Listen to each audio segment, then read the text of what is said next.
To celebrate Women's History Month, today we are joined by Sarah Amos from Marvel New Media. And we're talking Walt Disney Animation Studios, Raya and the Last Dragon. I'm Jenny. I'm Andre, and we're your hosts for What's Up Disney Plus, where we talk all things Disney Plus.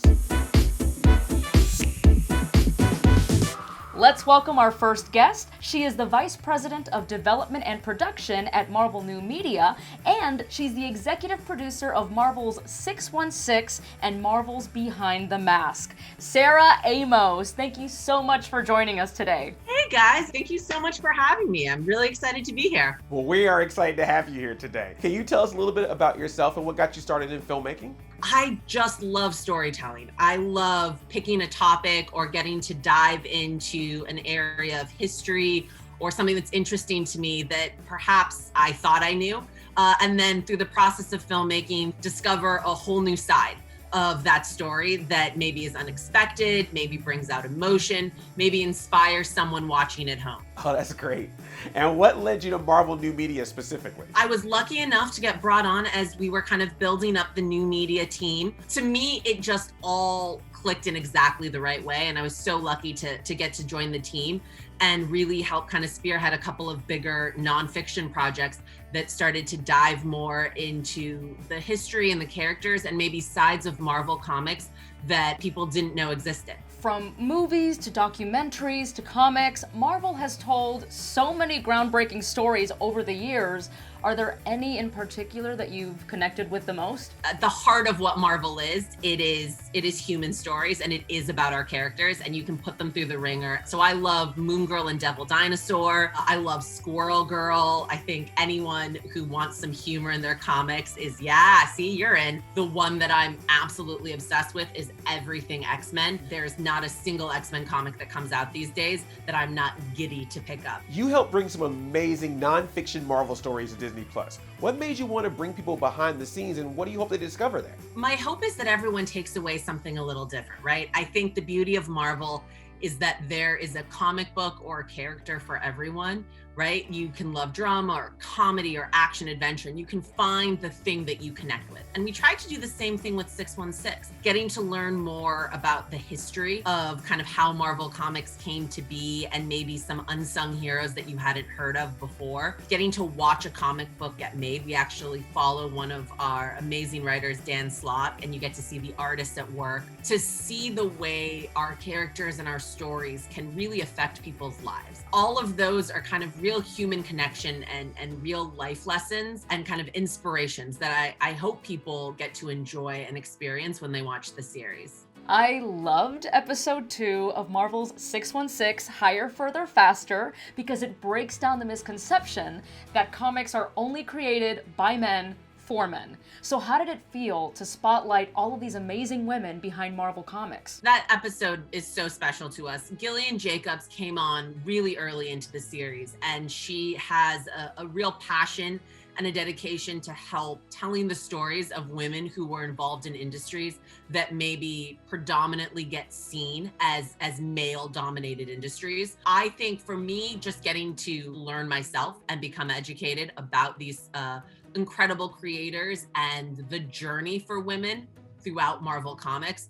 was really one of the best things. And seeing the future of where Marvel Comics is going and the way that we are expanding to include more voices and to make sure all points of view are represented and to hopefully put out a product that young girls can pick up or read on their phones and say, hey, I see myself in that, and this inspires me to want to be a part of that industry one day. Like, that's the best thing to get to do.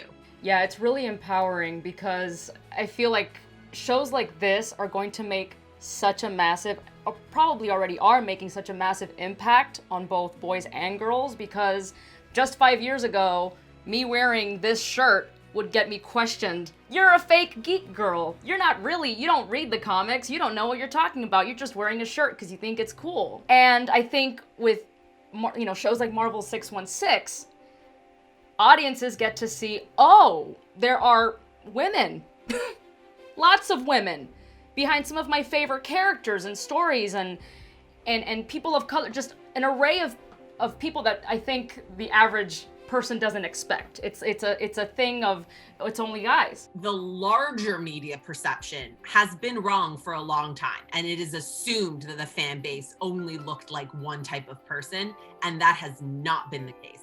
A lot of the most diehard fans I know of Marvel Comics are women of color, and like they can throw down with way more facts and information than a lot of what people would consider to be traditional fans. So I do think it's great just to get to showcase the wide array of Marvel fans that really are out there and kind of be like, hey guys, this is actually something that everyone can be a part of. Marvel speaks to such a wide range of ages and gender. Tell us why you think it's important to make these stories so accessible. Marvel can be very daunting to people. If you haven't read every Captain America run for the last 40 years, how am I going to know where to even begin? And so we did try to tell stories that, yes, were about our characters and our legacy, but not necessarily just about the comics themselves. There is a larger element of storytelling that goes on at Marvel, and there is a larger message that a lot of times we are trying to make sure is encapsulated in the brand and in what we do. And I do think that there are things that people can connect with, even if comics and superheroes aren't their thing. What advice do you have for future creators? Be honest with who you are and know your own truth and what you want to take from that and put into your work. And eventually you will connect with the person that sees your truth the same way you do and will help you get it to a larger audience. Know who you are, believe in who you are, and then just have the hard work ethic and the determination to see that through. It's been amazing having you, Sarah. Thank you so much for joining us today. Well, thank you guys. Thank you for having me. It's always fun to get to come and meet new people and talk about things I like. So please watch Marvel 616 and Behind the Mask on Disney+.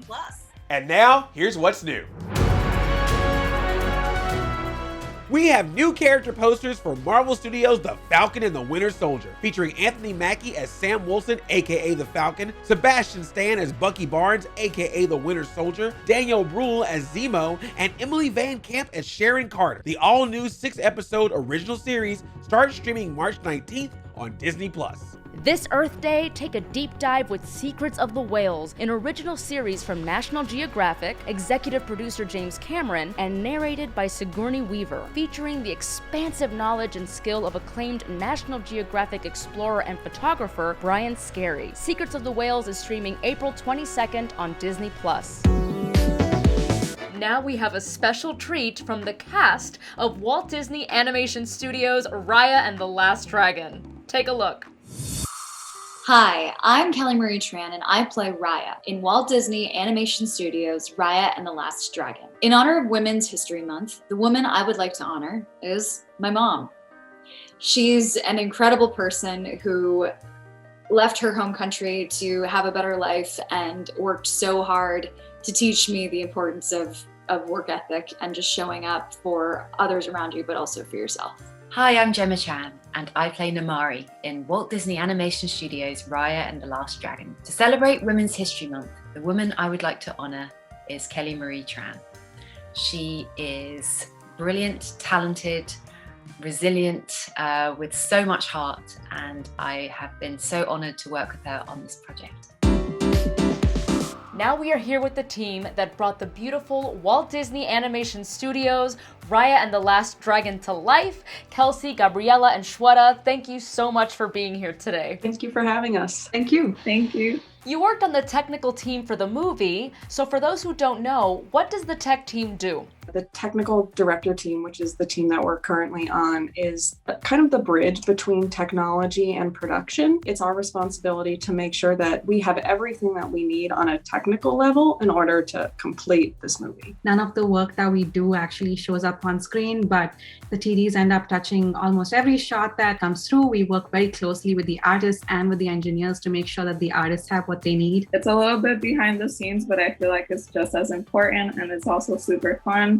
There's always a technical challenge to work on every day, and that's what I love about it the most. It's never the same issue, and it's super fun. You all have been with Walt Disney Animation Studios for years, and you've seen the technology of Walt Disney Animation Studios evolve over time. So I'm curious of what were the steps of evolution of technology that led to Raya and the Last Dragon. I think Raya is really interesting because it's the movie that's brought together the technology that we've been working on probably for about the last 10 years. We have Hyperion, which is our final frame in-house renderer from Big Hero 6. We also have the water from Moana and the advancement of our fur system that we saw in Zootopia, and our upgraded volumetric and environment tool set systems that we saw on Frozen 2. We're working on some really cool stuff for the future, so we're really excited for everyone to see where it's at right now, knowing we're going to take it even further on our next movie. Is there a particular moment in the movie or working on the movie that your team is particularly proud of? One of our team members actually went and helped hand place all the drones in the movie because there's so much effects. And in general, I'd say we have such an amazing team that